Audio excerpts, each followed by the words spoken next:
Hello class, this is Dr. Vega.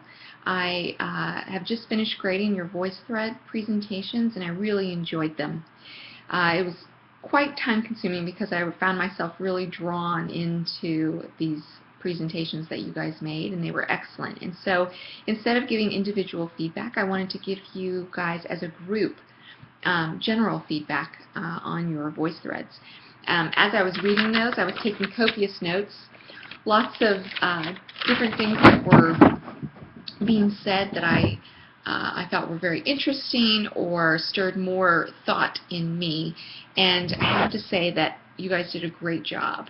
In particular, I would say that when I read these documents, I definitely considered them very important and valuable for the class, but I didn't necessarily pick up on all the details that many of you picked up on that you thought were important.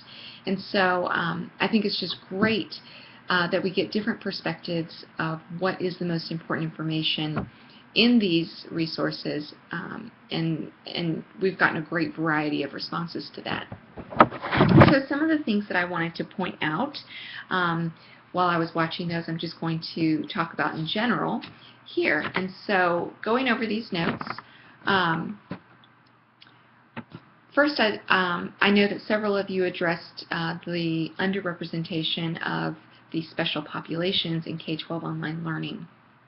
And I was very impressed with you guys as a group and many of the responders that you picked up on the possibility, very strong possibility, that the lack of representation of these special populations may very well be linked to the digital divide. And I was impressed that you were able to make that link. That definitely shows a broad understanding of our field and the issues within our field. And so I was impressed with that. Another topic that popped into my mind and that I took notes on included the issue of teacher training for online education and how this is provided in different virtual education systems, and that many of these schools are having to provide training themselves, in some cases 12-week programs the summer prior to joining the faculty in these virtual schools. But this lack of training really shows how incredibly valuable the online teaching certificate or endorsement, as well as your master's in instructional technology, is going to be from here on out into the future. The K-12 online education systems are growing. This is a trend in the United States in particular that is really booming. And there is currently not enough trained faculty and staff for those schools, and each of you are going to be highly qualified for that. So I'm excited for each of you. Also, extending on that thought, I also took note of the fact that you guys noted that K-12 online learning is primarily a North American phenomenon. And as many of you know, I recently traveled to both Norway and Shanghai, China.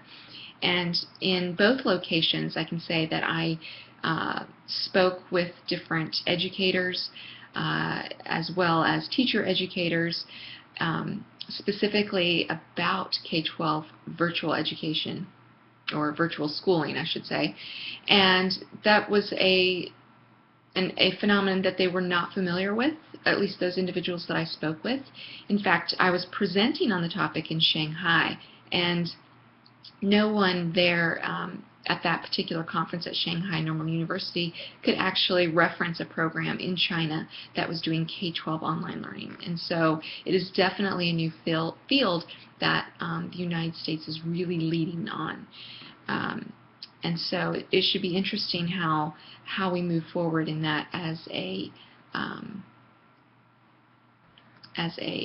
nation and as a group of educators. And it looks like I'm going to have to make a video part 2 because I'm going to run out of time. So I'm going to make a second video to share the second half of my thoughts.